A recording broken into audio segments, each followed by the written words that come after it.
Warahmatullahi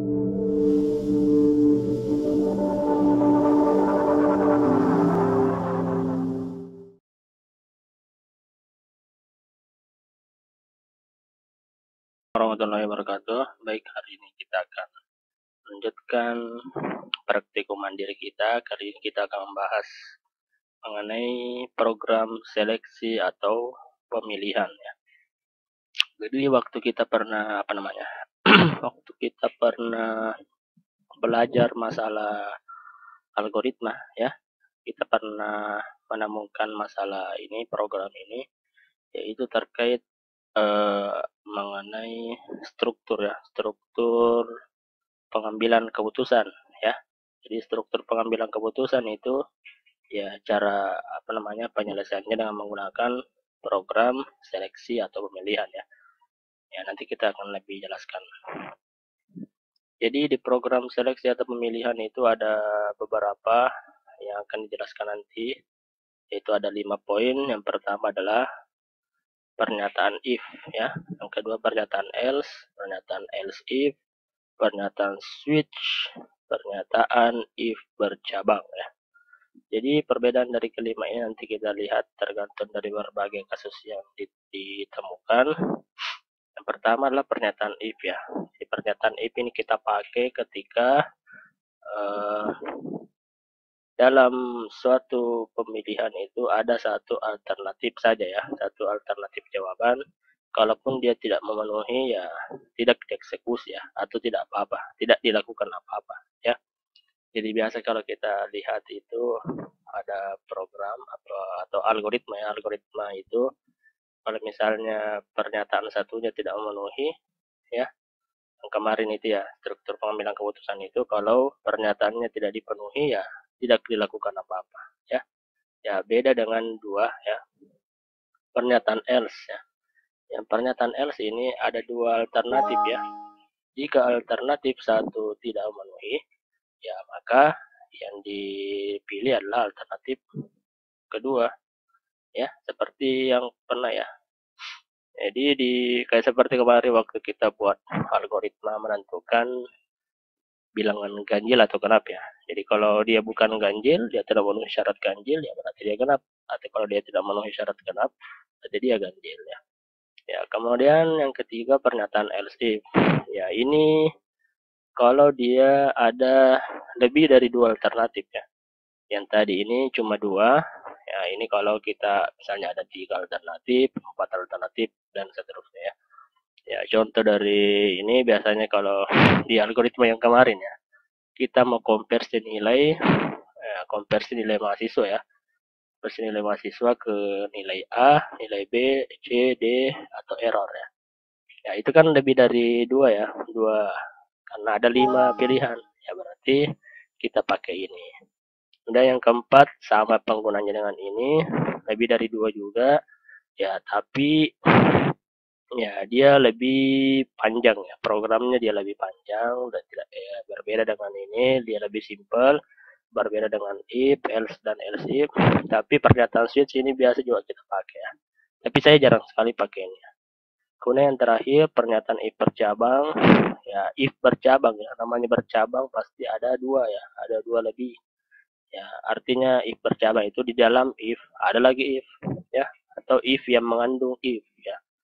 Ya, seperti kalau kita bahas fungsi dalam fungsi ya, atau fungsi komposisi ya. Kalau di kalkulus itu kita kenal kalkulus atau matdas ya, matematika dasar itu ada fungsi komposisi atau fungsi di dalam fungsi. Kalau ini if bercabang, if di dalam if. Ya, kapan dia pakai itu? Kalau ada syaratnya lebih dari dua ya. Dari dua itu ya, maka harus kita pakai pernyataan if bercabang. Oke, sebelum kita masuk ke materi, kita harus saya ingatkan lagi yang kemarin ini ya, materi kita yang kemarin. Dalam operator perbandingan itu kalian harus tahu ini sama dengan, ini tidak sama, ini lebih besar, lebih kecil, lebih besar sama dengan, lebih kecil sama dengan ya. Ini nanti kalau mengenai program seleksi pemilihan itu ya pasti ini ya, tidak asing lagi ini, kita pasti pakai ini.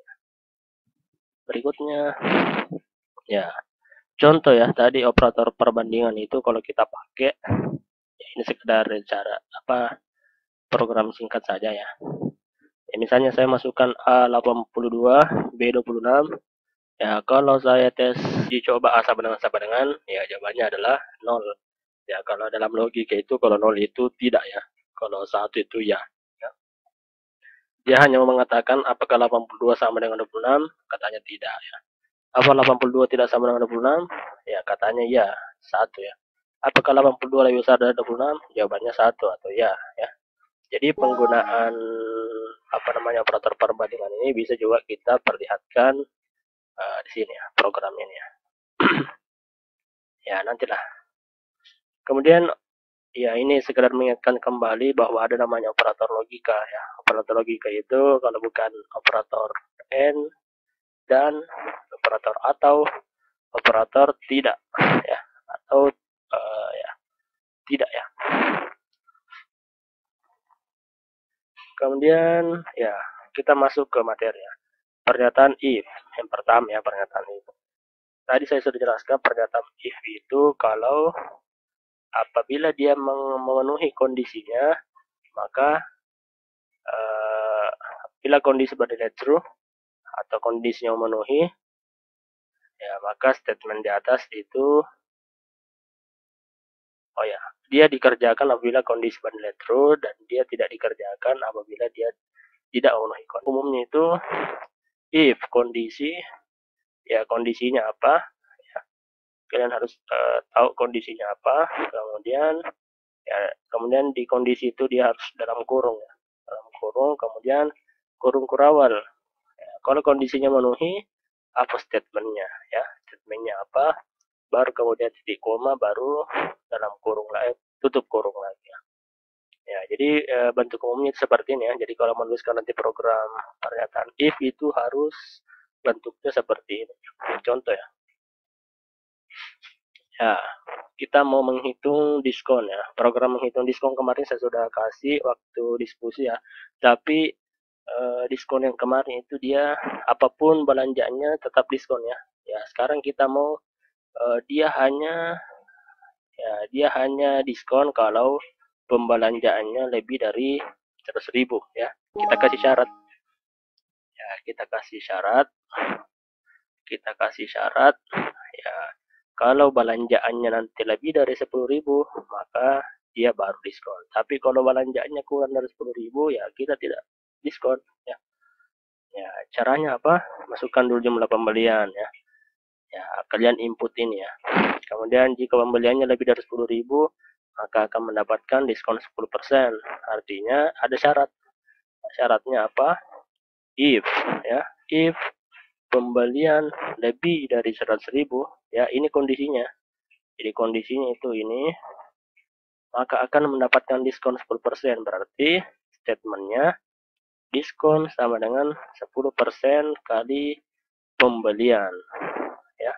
Ya harus seperti itu ya. Jadi dia kalau memenuhi syarat ini berarti kita eksekusi ini atau statementnya ini, diskonnya 10% kali pembelian. Artinya dia pembeliannya tadi dikasih diskon 10%. Baru kemudian total belanjanya dihitung dari pembelian dikurang diskon ya. Kalian harus tahu ini ya. Jadi diskon itu total belanjanya nanti harus dikurangi dengan diskonnya ya. Kemudian ditutup kurawal ya. Ini baru permulaan. Ya, bagaimana dengan pernyataan else?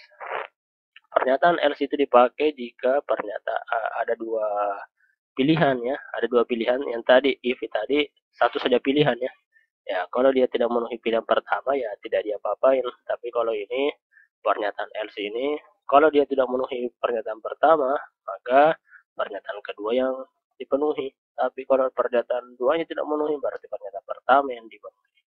Contohnya bentuk umumnya itu if kondisi ya, kalau dia memenuhi ini berarti kita jalankan statement 1, tapi else ya, else itu kalau bahasanya bisa kalian katakan selain itu ya, else bahasa Inggris ini ya, selain itu ya, kalau dia tidak memenuhi ini berarti ya dia pasti statement 2 ya. Seperti kalian punya bilangan ya, menentukan bilangan kalau bukan ganjil pasti genap, tidak mungkin Begitupun juga dengan jenis kelamin. Kalau bukan laki-laki ya pasti perempuan ya. Jadi tidak perlu lagi kita buat di sini if kondisinya sekian-sekian ya. Jadi langsung saja dia pakai seperti ini ya. If kondisi else ya. Else kemudian statement kedua. Ya, kalau dia bukan laki-laki, dia tidak memenuhi syarat ini berarti dia pasti perempuan. Ya, ini seperti yang kita jelaskan kemarin ya, waktu algoritma. Ya, kalau syaratnya, kalau kita membuat program ganjil genap, kalau syaratnya bilangan persen 2 sama dengan 0, kalau dia memenuhi ini berarti genap. Tapi kalau dia tidak memenuhi ini berarti ganjil ya. Jadi kalau saya buat programnya, if bilangan persen 2 sama dengan 0, kalau dia memenuhi, kita cetak bilangan genap. Tapi selain itu, kalau dia tidak memenuhi ini, ya tidak perlu lagi kalian tulis bilangan persen 2 lebih kecil tidak sama dengan 0, tapi langsung saja kalian tulis else atau selain ini. Kalau dia tidak memenuhi ini berarti ya pasti dia bilangan ganjil. Ya ini bentar ya. Tugasnya bentar. Pernyataan else if. Ya, apa bedanya dengan yang sebelumnya ya? Ini yang ketiga ini, pernyataan else if ini kalau alternatifnya lebih dari 2 pilihan ya. Tadi kan ada waktu else tadi itu pilihannya cuma 2 ya.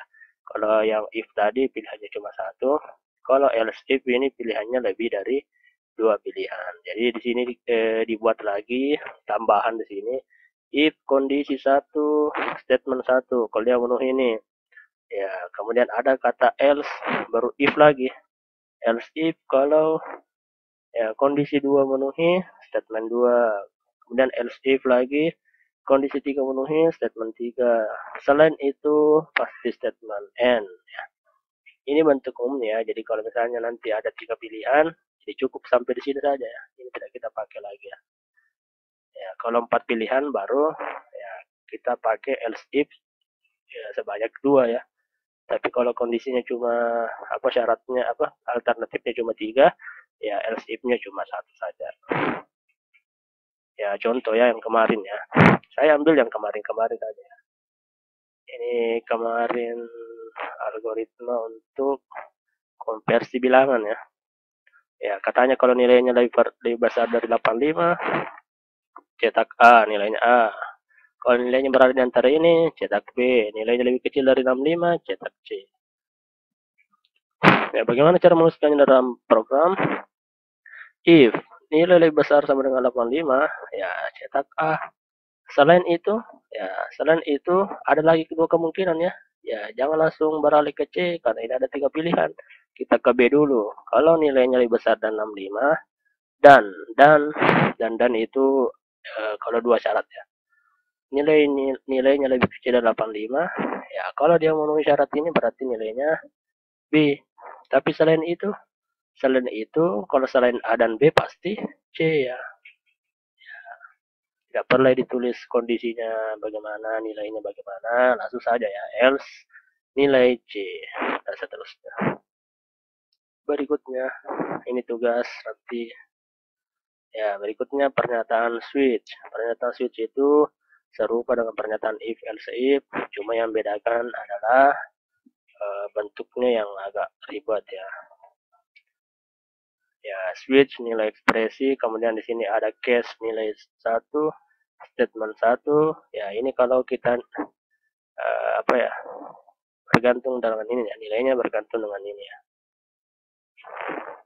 Ya, ini katanya kalau kita mau menentukan hari berdasarkan kode yang dimasukkan, ya algoritmanya seperti ini ya. Kalau saya masukkan kode 1, ya nanti yang tercetak adalah hari Senin. Kalau saya masukkan kode 2, yang tercetak hari Selasa. Jadi ada semacam program inputan, masukkan kode ya. Kalau saya bilang masukkan kodenya, kalau saya klik 2, berarti nanti yang tercetak adalah Selasa. Bagaimana cara pembuatan programnya ini? Ya, ini bisa kita lihat ya. Switch kode hari ya. Kode hari itu adalah variabel inputan tadi ya. Ya, kalau saya masukkan 2, berarti yang terpilih ini ya, Selasa. Ya. Kalau saya masukkan di sini 5, ya berarti yang terpilih nanti ini. Ya, jadi kalau pernyataan switch itu kalian harus panjang tulis programnya ke bawah.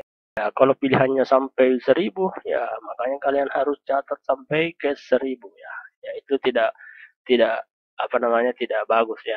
Makanya untuk program pilihan saya lebih merekomendasikan menggunakan pernyataan if, else if, dan else.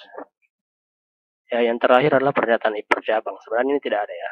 Tapi saya cuma menambahkan saja karena terkadang ada kendala ya yang memungkinkan kita menggunakan ini. Apa itu? Kalau pernyataan itu harus memenuhi dua syarat. Ya, syaratnya apa? Ya, ini pernah kita buat juga algoritmanya sebelumnya.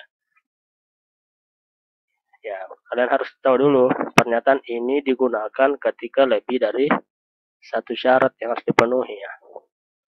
Ya, pada dasarnya pernyataan ini bisa tidak digunakan, tapi diganti dengan operator logika dan ya. Jadi ini bisa kita if bercabang ini bisa kita gunakan cara yang lain ya. Ya kalau syaratnya hanya dua. Tapi kalau syaratnya lebih dari dua, ya itu harus pakai ini. Ya apa bentuk umumnya? Ya bentuk umumnya ini ya. If kondisi satu, ya di dalamnya ada lagi if. Ya ini yang tadi saya maksudnya. If-nya ada di dalam if. Ya kenapa? Karena syaratnya ada dua. Syarat yang pertama, syarat yang kedua. Ya kalau dia memenuhi syarat pertama, ya dia harus juga memenuhi syarat kedua. Baru kemudian dieksekusi statement satu, gitu ya maksudnya. Nah, ini adalah algoritma yang kemarin ya. Ini algoritma yang kemarin menentukan yang mana yang paling besar di antara A, B, dan C. Ya, jadi ini bisa kita pakai. Ya, caranya, ya kalau kita pakai if bercabang, ya caranya begini. Kalau A-nya lebih besar dari B, ya, kemudian ya ada lagi syarat berikutnya. Kalau A-nya juga lebih besar dari C, ya baru bisa dikatakan A-nya paling besar. Ya, begitu ya. Jadi if ini ada dalam if. Kenapa? Karena kalau syaratnya cuma satu, A saja lebih besar dari B, itu tidak cukup untuk mengatakan A lebih besar daripada B dan C. Jadi dia harus lebih besar dari B, dia juga harus lebih besar dari C. Kemudian ini, ya ternyata ini if bercabang tadi bisa kita buat juga programnya lebih sederhana, yaitu dengan menggunakan operator dan ya, yang tadi ya. Ya, caranya if A lebih besar B dan A lebih besar juga dari C, maka dicetak bilangan A paling besar. Ya, tergantung nanti kalian mau pakai yang ini atau mau pakai yang ini. Ya, nanti ada tugasnya ya, menentukan yang mana yang apakah bilangan tersebut bilangan genap kelipatan 3 atau bukan ya. Ya, syaratnya itu kalau bilangan persen ini syarat genapnya, kemudian ini syarat kelipatan 3-nya ya. Ya, kemudian ada juga tambahan nanti program menggunakan if bercabang kalau syaratnya ada 3 ya. Contohnya menentukan bilangan terbesar dari 4 bilangan. Ini saya sudah kasih tugas kemarin ya. Yang mana yang paling besar A, B, C, dan D. Ya, salah satu cara untuk menentukan A lebih besar dari B, lebih besar dari C, lebih besar dari D, yaitu A lebih besar dari B, A lebih besar dari C, A lebih besar juga dari D, yaitu menggunakan if bercabang ya. Oke ya, jadi program pertama saya mau membuat seperti ini ya. Saya mau membuat yang tadi waktu di PowerPoint itu program pertama itu ya ini ya. Program yang pertama saya mau buat seperti ini. Program menentukan seorang siswa lulus atau tidak, yaitu dengan menggunakan indikator jika nilainya lebih besar dari 70 maka dia lulus ya. Ya, jadi saya mau buat sini ada inputan main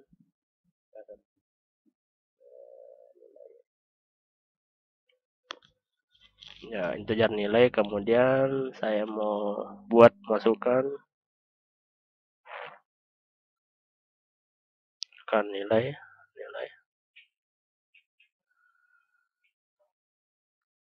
kemudian sin nilai ya. Ya, ada program inputannya, kemudian ada syaratnya. Ada syarat kalau if nilainya ya harus ada dalam kurungnya, nilai lebih besar dari 70, ya baru orang ini dikatakan lulus ya. Berarti di sini ada statementnya apa? Ya, saya mau tampilkan kata-kata Anda lulus ya. Anda lulus. Ya, sederhana saja dulu, kemudian tutup. Ya, sudah ya. Ini sederhana sekali ya. Oke, kita eksekusi. Mudah-mudahan terlihat ya.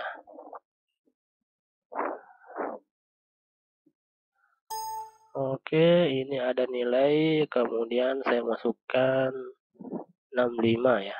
80 dulu. Ya, ada kata-kata Anda lulus ya. Ya, artinya apa? Ini tergantung dari ini ya, kondisinya, karena kondisi ini 80 ini memenuhi ini, maka dia cetak Anda lulus. Ya, tapi coba kita yang lain ya. Kalau saya masukkan inputan 60, ya tidak apa-apa ya, tidak terjadi sesuatu. Kenapa? Karena kita hanya menggunakan pernyataan if saja ya. Bedanya tadi pernyataan if dengan pernyataan else. Kalau pernyataan if, kalau dia tidak memenuhi ini, ya tidak apa-apa, tidak ada kejadian ya. Kemudian kita masuk ke program pernyataan else. Ya, pernyataan else ini memungkinkan ada dua pilihan. Ya, saya mau kasih lagi, saya mau perbaharui saya punya program ini. Ya, caranya saya tambahkan else.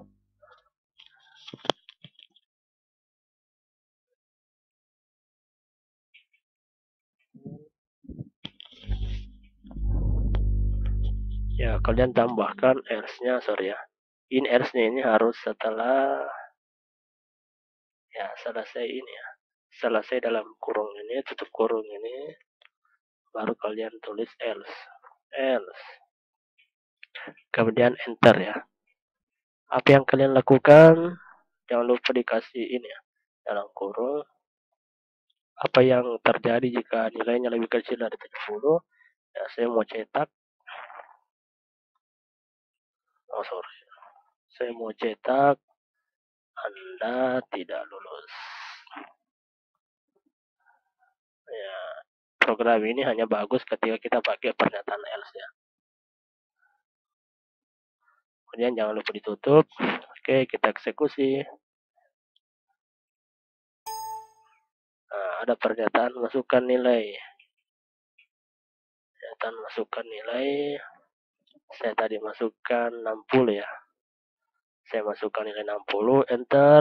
Ya, langsung ada tulisan Anda tidak lulus ya, karena kita sudah perbaharui kita punya program ya, yaitu dengan menambahkan pernyataan else di dalamnya ya. Oke, itu tadi bedanya ya, pernyataan if dan pernyataan else ya. Ya, ini sudah satu program ya.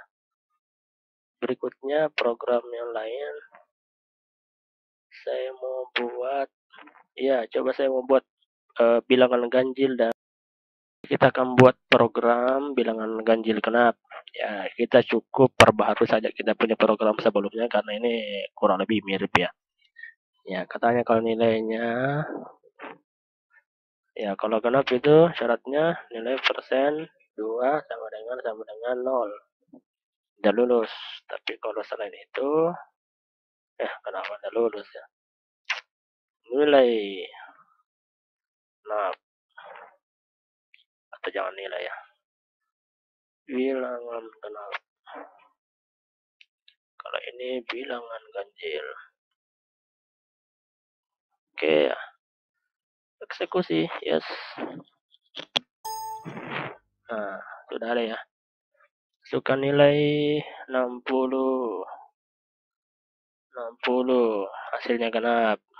Yang lain, kalau saya masukkan 43, nilainya ganjil ya. Oke, berarti program kita sudah benar ya.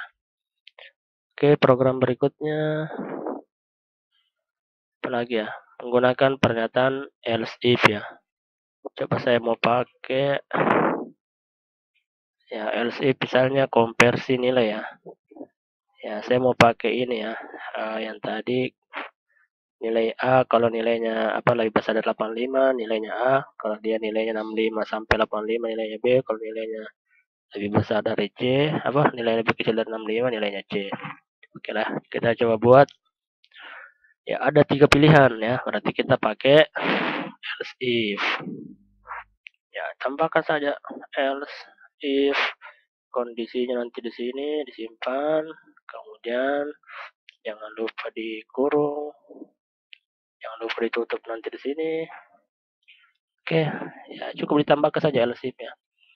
Ya, tadi nilainya kalau lebih besar dari 85, lebih besar sama dengan, sorry ya, lebih besar sama dengan 85, ya kita cetak nilainya A. Nilai A. Selain itu, ya selain itu tadi ada apa namanya pilihan lagi ya. Kalau nilainya lebih lebih kecil sama dengan 85, lebih kecil ya 85, tapi dan ya dan karena dua syaratnya nilai lebih besar sama dengan 65 ya. Apa yang dieksekusi di sini si out ya nilai B titik koma, jangan lupa ya. Ini penutupnya sudah ada di sini, tutup. Kemudian ya selain itu pasti nilai C ya. Ya kalau sudah semua saya eksekusi programnya. Ya kalau saya masukkan 87 ya nilainya A. Saya ulang lagi, saya masukkan 70 ya nilainya B. Kalau saya masukkan lagi 60 nilainya C ya. Oke, jadi program ini sudah jalan. Ya, ini kita pakai 3 pilihan ya. Nilai ini, nilai A, nilai B, nilai C ya. Kalau dia pakai 3 alternatif seperti ini, pasti kita pakainya else if ya. Berikutnya, program berikutnya ini tidak terlalu kentara bagi kalian ya, karena saya kecilkan sedikit ukuran videonya supaya lebih kentara nanti pas di MinJW-nya. Oke, coba kita menggunakan pernyataan switch ya. Ya, katanya ini pernyataan switch yang ini ya. Dia pakai penentuan seorang siswa apakah dia bernilai A, B, C, dan D dengan menggunakan switch. Ya. Oke, saya ini ya saja ya. Penentuan hari dengan menggunakan switch ya. Ya, saya pakai ini saja karena sudah ada programnya di modul, sisa saya copy paste saja. Oke, sudah. Saya eksekusi, kalau masih ada error berarti ya ini tidak ada error lagi ya. Sorry ya, agak jelek tampilannya. Ini saya kasih sama dengan sini supaya lebih bagus ya.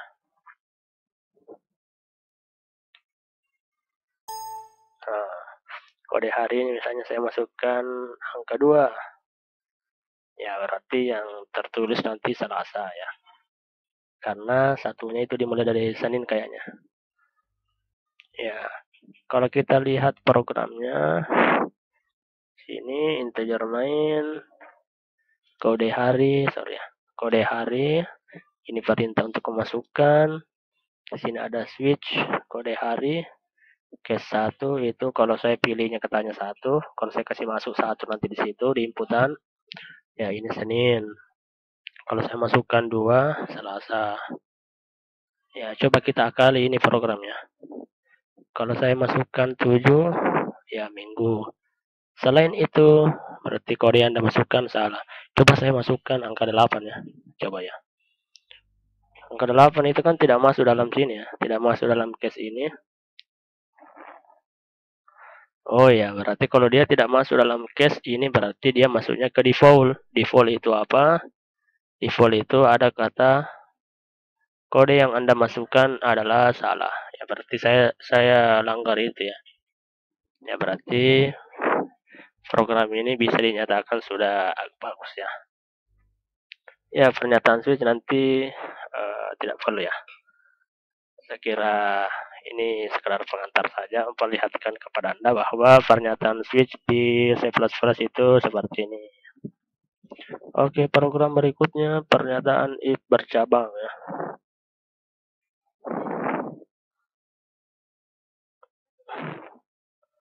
Saya mau buat program Oke ya, saya membuat program bilangan ganjil kelipatan 3 ya. Apa maksudnya itu semua? Saya mau ya, atau saya buat ulang lagi ya. Ini sudah terlalu banyak. Ya, nilai. Saya mau buat di sini if. Ya, tadi syaratnya yang pertama itu kalau ya syaratnya kalau dia ini seharusnya bagus saya perlihatkan ya. Ya, tadi syaratnya kalau saya mau buat bilangan genap kelipatan 3, dua syaratnya ya. Yang pertama dia harus persen 2 sama dengan 0, artinya syarat genapnya harus dia penuhi dulu. Kemudian syarat yang kedua, bilangan persen 3 sama dengan 0. Syarat kelipatan 3-nya juga harus dipenuhi. Jadi kalau tidak memenuhi syarat ini, ya dia tidak bisa dikatakan bilangan genap kelipatan 3. Dan jika dia tidak memenuhi juga ini, dia tidak bisa dikatakan bilangan genap kelipatan 3. Jadi syaratnya ada dua, jadi harus memenuhi kedua-duanya. Oke, kita buat programnya. Saya buat programnya. Ya, nilai. Ya, nilai persen. Tadi syarat pertamanya apa? Jangan lupa if kondisinya harus dalam kurung ya. Nilai persen 2 ya. Yang pertama, syarat pertama, dia harus genap dulu. Ya, saya mau pakai if bercabang dulu ya. Nanti kita pakai if yang satu saja, kemudian pakai operator dan. Oke, nilai persen 2. Di dalam if ini ada lagi if. Apa if berikutnya? Nilai persen 3 ya. Sama dengan 0. Kemudian dalam kurung. Ya, buka kurungnya ada 2 ya. Dan nanti tutupnya juga harus ada 2. Ya, apa statementnya? Statementnya adalah cout bilangan genap kelipatan 3 ya. Koma. Ya, tadi bukanya ada 2 berarti tutupnya ada 2 juga ya. Oke, sudah. Sepertinya ini sederhana saja. Nanti saya kasih yang susah. Oh, ada error. Kalian tidak bisa lihat errornya. Ini errornya ada di katanya errornya ada di integer main. Oh, sorry, ini ya tidak ada tutupnya sini.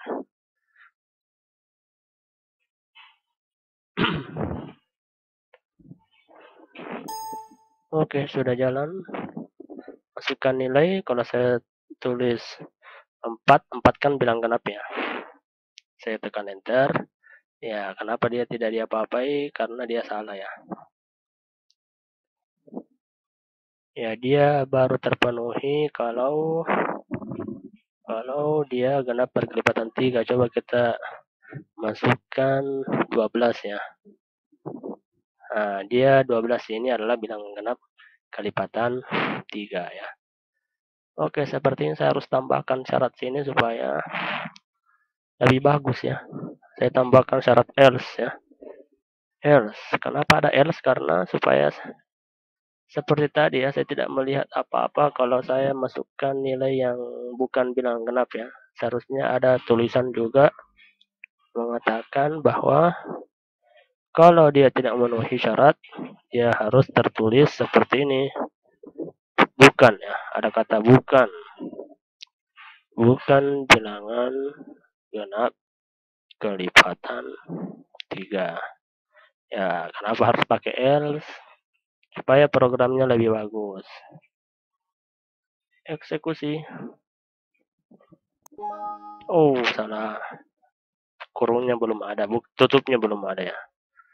Kalau dibuka harus ditutup lagi. Itu konsep programnya. Oke, masukkan nilai. Saya masukkan tadi 5 ya. 5 kan ganjil ya.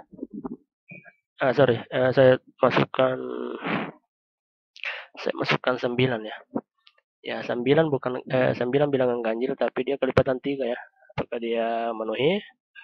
Ya, ternyata dia bukan bilangan genap meskipun dia meskipun dia kelipatan 3 tapi dia bukan bilangan genap. Ya, syaratnya harus memenuhi kedua-duanya ya. Jadi else ini membantu kita supaya ada pilihan lain ya. Tidak sekadar tidak diapa-apain ya. Jadi else ini memungkinkan kita ada pilihan lain yaitu bukan bilangan genap ya. Tujuannya supaya programnya lebih fleksibel dan lebih bagus ya. Oke, sepertinya cukup dulu. Bentar, saya kasih tugas yang lebih berat lagi. Oke, saya kira cukup dulu untuk program hari ini. Saya ucapkan assalamualaikum warahmatullahi wabarakatuh.